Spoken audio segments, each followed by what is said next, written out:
Привет, меня зовут Даша, и сегодня хотела бы познакомить вас с парфюмером, женщиной, преподавателем École Supérieure, основательницей парфюмерного ателье Olfactive Studio Karine Chevallier. Она работала с такими брендами, как Stéphane, с Haze, Gallivant, и я думаю, что сегодняшняя беседа будет очень интересной. Поехали! When did you realize that you want to be a perfumer? Did you have any signs in your life? Maybe you just dreamed about that? Okay, so my mother and my grandmother used to tell me that I always used to smell everything when I was a kid. But really, when I was, I think, more or less 10, I was watching a TV program on Wednesday, because it's in France, we don't have school on Wednesday. And it was like a game, and there was someone who had a métier, a work that nobody knows, or rare, which is really rare. And it was Nicolas Mamounas, who was at this time perfumer for Rochas. And then when he explained what he was doing, I was with my brother, and I said, okay, when I be grown up, I want to do this. And then it was, I made all my studies in order to become a perfumer. Did you study chemistry too? So at this time, so last century, there was no internet. Mm-hmm. So I had several things. I had the olfactorium from Cinquième Sens, about when I was like 15 or 16. So I started to smell.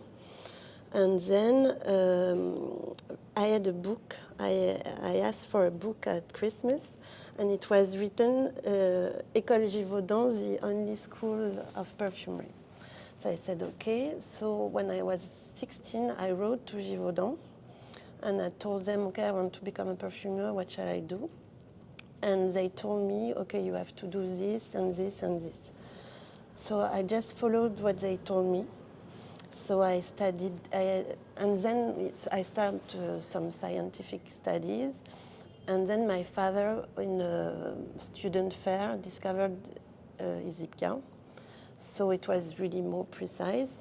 And so I knew exactly what I had to do. And then I did 2 years in chemistry, unfortunately, and then I entered Isipia. I see. Everybody's saying like, oh, unfortunately, or chemistry is not my favorite subject. No. No? No, no. But still you know a lot about chemistry. Not that good.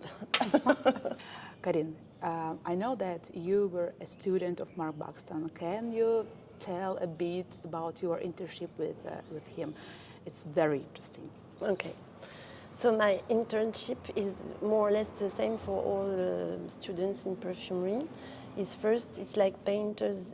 You have to understand how were made all the big important perfumes. So basically, it was this.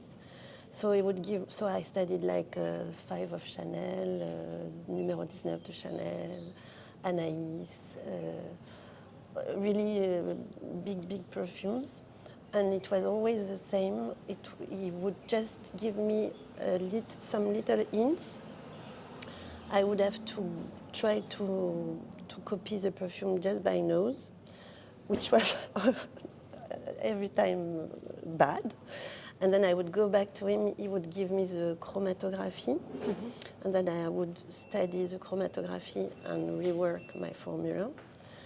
And then when he said, okay, you are more or less, it's always more or less, you never have the same because you don't have the same raw materials and there are some secrets you don't know. He would say, okay, now you try to sketch the perfume in only 10 products so that you have the accord. And if somebody asks, oh, can you put something a bit of the numéro 19 de Chanel, you know how to do it. So basically that's how I studied with Mark. And then it was half of my job, and the other half I was weighing his formulas, which is very important because you learn, you see, and I had the chance, I could smell everything with him, and he would explain me, so you can see how does he work a formula, and how does it make it pass to pass. So that was really interesting too. Was he a strict teacher or not? Well, I think you know Mark Buxton. A little bit, yes. Not like you. No, honestly, well, we had so much fun for 1 year, that's for sure. But in perfumery, he's very strict. He taught me how to be to go straight to the point. You have some rules to respect to make a formula, and this very strictly he taught me all this. But always, when we used to stop working, it was always funny, always. So you enjoyed it a lot. Yeah, it was great. Yeah. Did you have some funny stories, like funny memories with him? Can you share it with us? So I'm not going to talk about private stories because we had a lot. The two, when you asked me, the two things I thought were I had a lot of chance is he made the first perfume for L'Occitane, which at this time was, I think there was 20 people in the company. It was a family company, and they had no perfume, and he made the first one.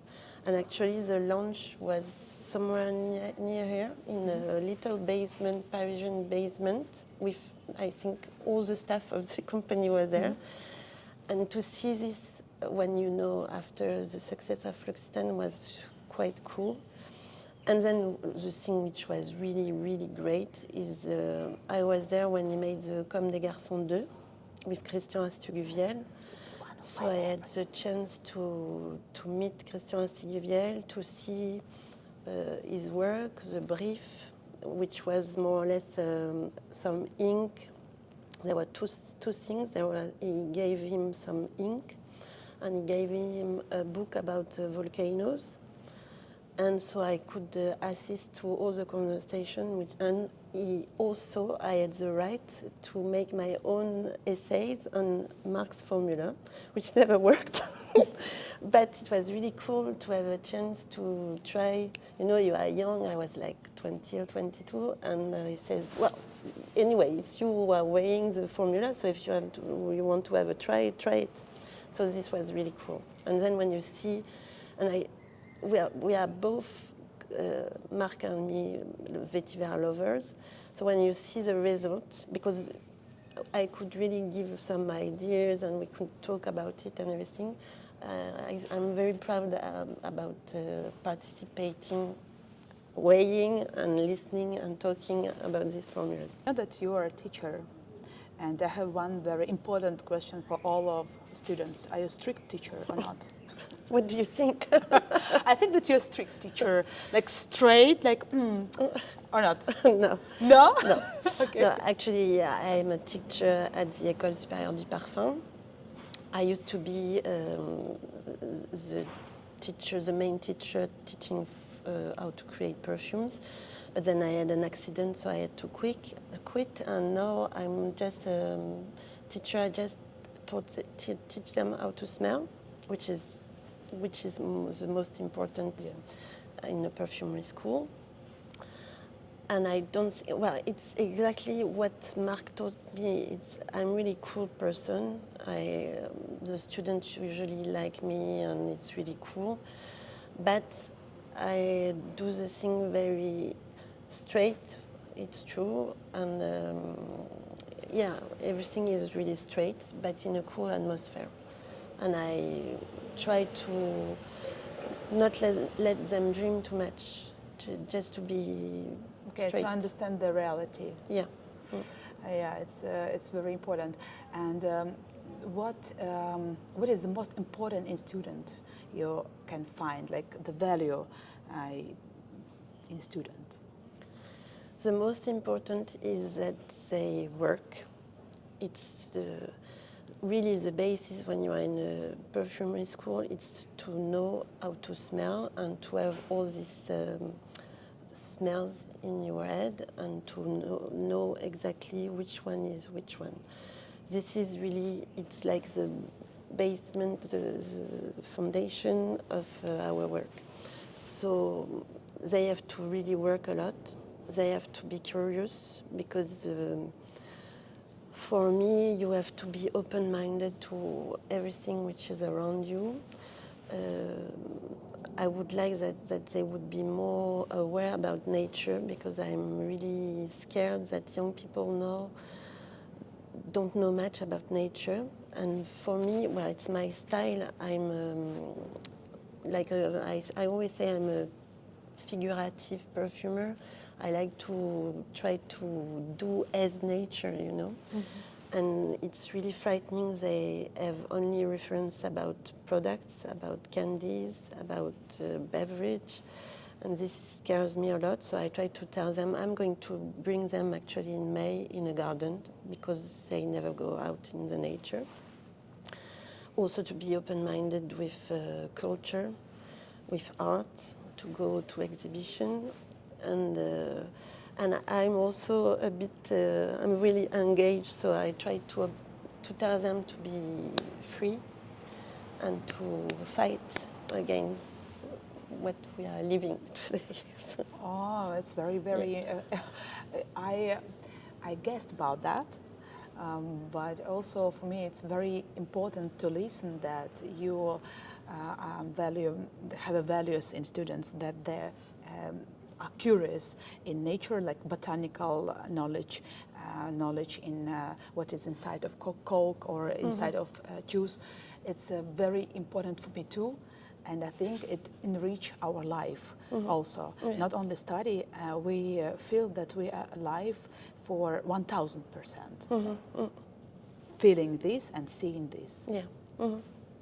I have a very tricky question.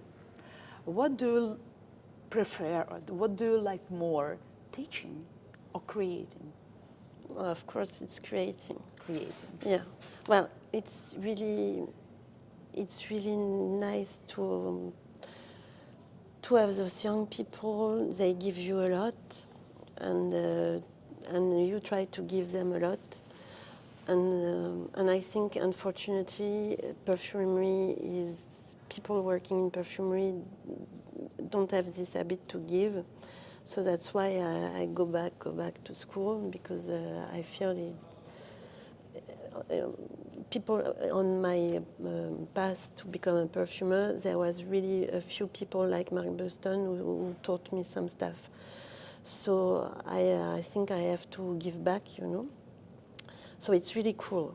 And to see the eyes of the guys when they smell, they say, wow, it smells this, and gives me this idea. It's really cool. But my job is to create perfumes, and it's, you know, well, for me, perfume, I create alone. I love to be alone. And it's really different to be, and by definition, to be a teacher is you are with a lot of people. So I definitely create perfumes. If you could change something in the perfume education, what it could be? Because sometimes we study, we teach, but we see those imperfections, and I'm sure that you see some of them. So can you tell us about that? Well, so first, what École Supérieure du Parfum did is, which is allow any student to come into the school. Instead of ISIPCA, you have to study chemistry. This is really one great thing. Then, well, they teach chemistry. It's just perfect. It's just what you need. I would go for more art history, because you always need to have a vision, a global vision. And then it's a big affair. It's like the problem, we don't have droit d'auteur in perfumery. So the formulas are secret. And because it's from Grasse, it's a job that the father used to give to his son, blah, blah, blah, blah, blah, very secret.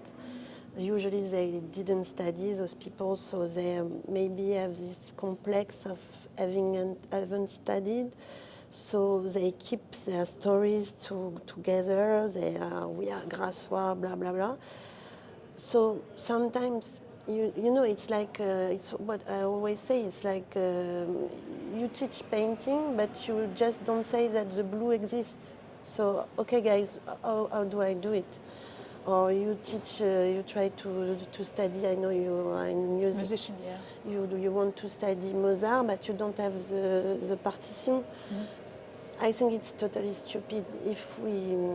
It's not to copy, it's to just to understand exactly, okay, they did it like this, and then you know how to do it, and then you can go further.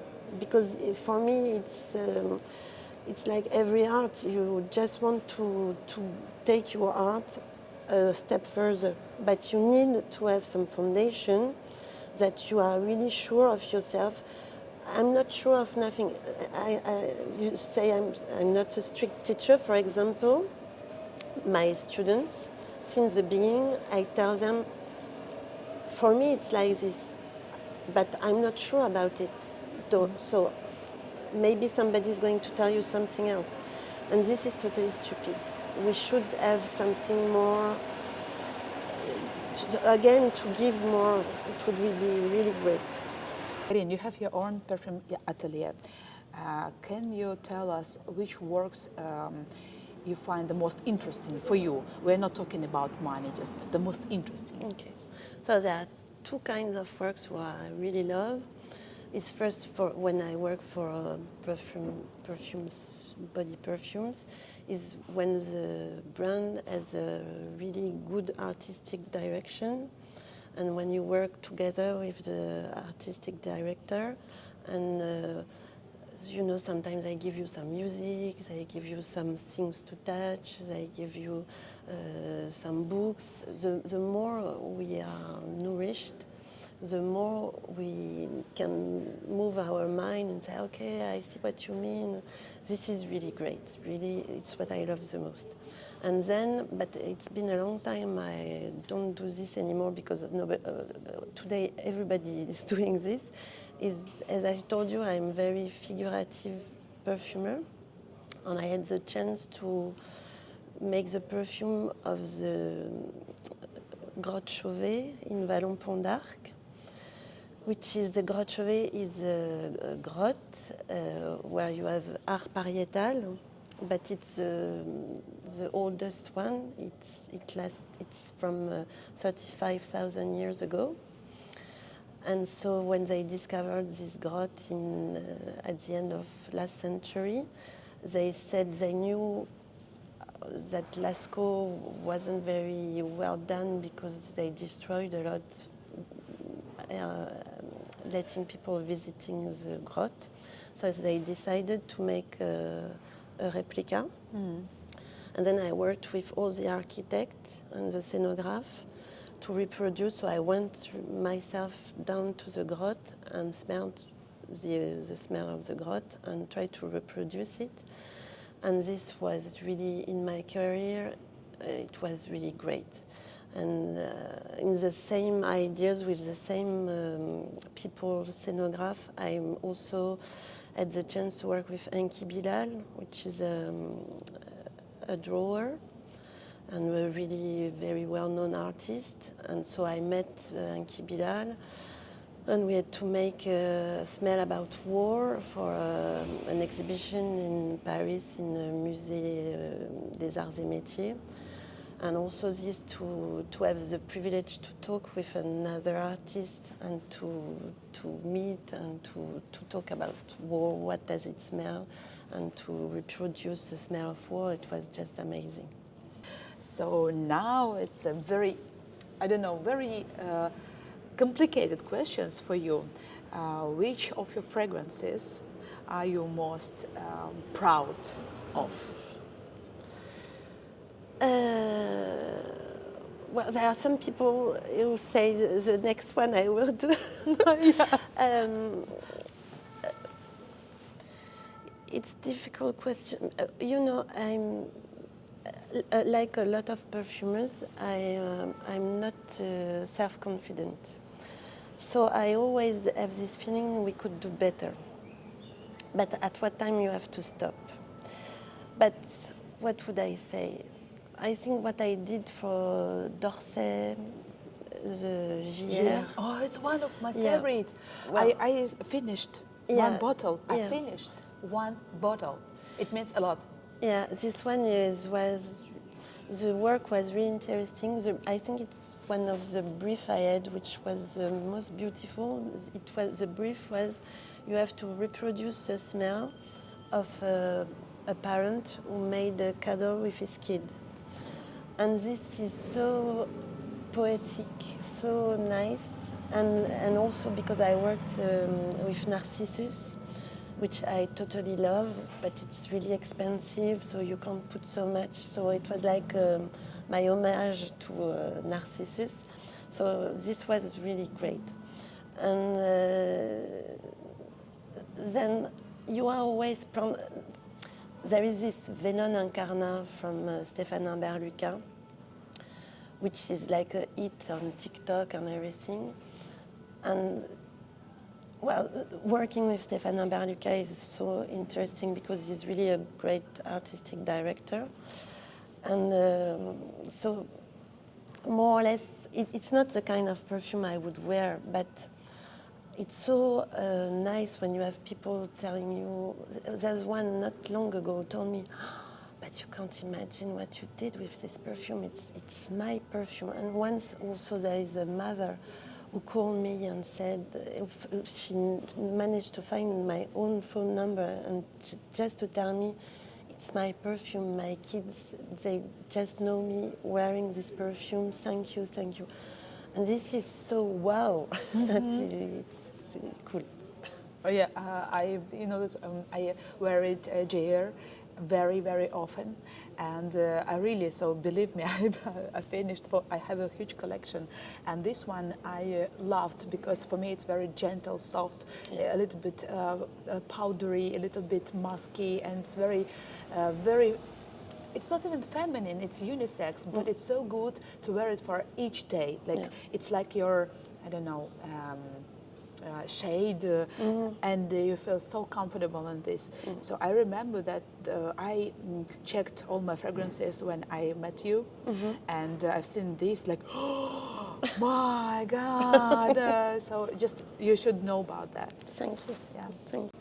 Do you like to work only with niche brands, or maybe you are open to big projects like to work with Chanel one day, or maybe to work with, I don't know, Lancôme in big companies like Firmenich, or to make like Givaudan, or you like to work with niche fragrances? Well, honestly, what's happening in the mainstream isn't so sexy, so interesting. So I think it's really a chance to work in niche perfumery, actually. Also because you are closer to the brand, it's more efficient, you know. So no, then what I think a lot of perfumers would like today is to have. There is this captive at Givaudan who are really cool. You really would like to have them. So that would be one reason. But the way I didn't really choose to be an independent perfumer. It came out like this. But when I go back and see what I did, my career and everything, and knowing who I am, it's so obvious for me to be where I am today, because it's what I was saying. I really like to be lonely, which you can't in a big company. I like to be close to people, which you can't when you are in a big company. I'm not sure it's interesting to work with this pressure, which is really what you have to support in a big company. So, of course, Chanel, Hermès are the two brands which are totally no problem. It's just amazing brands. beautiful brands, very respectful to the raw materials, to the people. So of course it would be a dream come true, but I'm not sure I can make it. Oh no, you shouldn't. Never say never. Never. You did some fragrances for the brand Gallivant, and where did you get the inspiration? Did you visit those cities, for example, London or Buenos Aires? Can you tell us how it was happened? Okay. So I love to work with Nick. He's really a beautiful person. I met him at l'Artisan Parfumeur, for whom I made a candle, and then I was working on a perfume just before they had been bought by Puig, so the perfume never came out. And that's how I met Nick. And so the work with Nick, actually I haven't been in all these cities. I've been to London, and that's it, I think. And so, how do I work? So he's the kind of person who would give me, for example, Los Angeles. It was a clip from Donna Summer, and then I wrote some books. Actually, when I don't know, well, I'm going to first tell you about London that I know. So London, I knew. I've been several times to London. So for me, London, it was like Camden Market.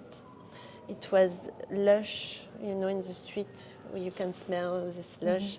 So there is this, and they would be the first to put some cucumber in the water.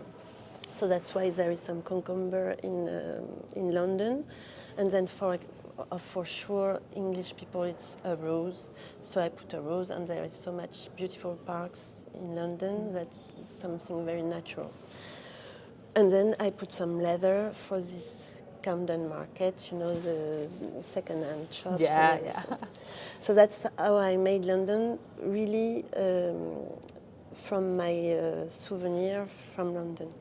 Then Los Angeles, I have never been there. So I had this Donna Summer clip. I had a really big book, like a 1 kilo book, about nice houses in Los Angeles.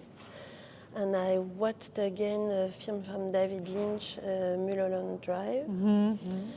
And then I read a lot about Los Angeles. And then I always like to go to the roots.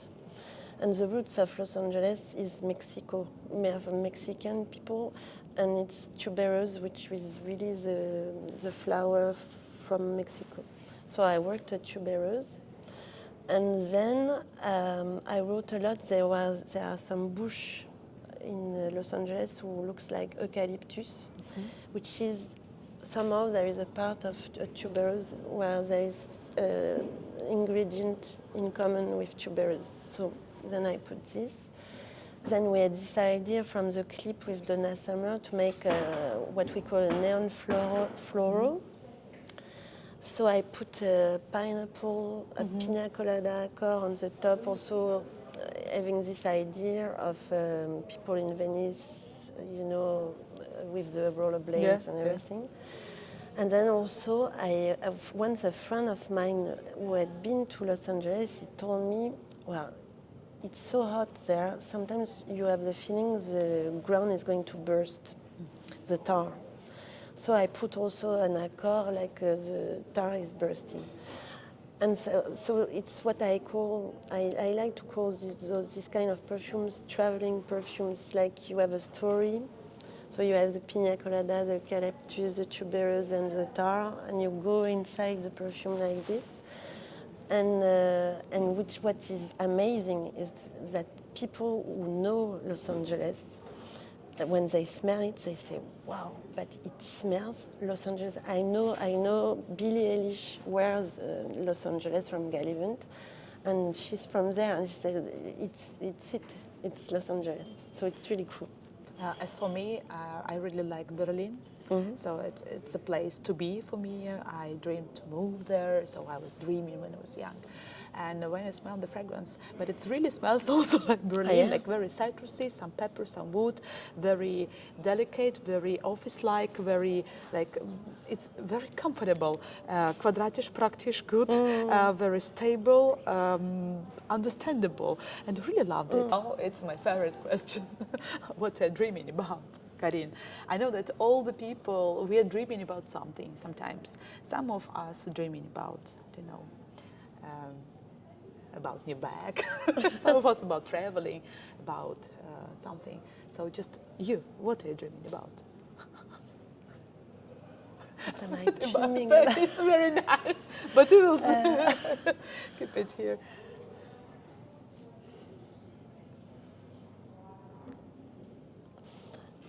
Well, you always like to make some improvements, and so I would,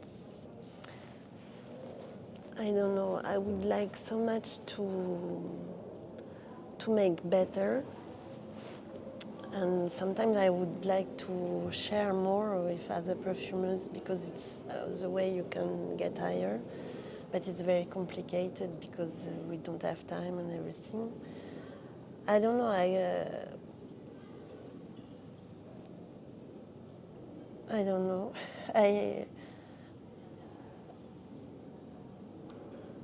I don't know. It's too complicated for me because, well, this is off. It's. I love my job and everything, but it's too hard, you know. And so I do it because I can't do nothing more else. Although sometimes I wonder if I'm going to quit or not. So it's been so much destroyed, our work, that you don't dream. At the minimum, you dream that they will stop to take away some ingredients from our palette. I'm trying to fight for this, but it's really hard. But it's not like it was before. It used to be a really nice job. Now it's not. It's become more complicated and more complicated. Yeah, you can't really dream about nothing. I just want to say so that I'm so thankful, I'm so grateful to you for your time, for answering the questions, and I wish that we will meet more often. Yeah, so I'm very happy. Thank you. Thank you.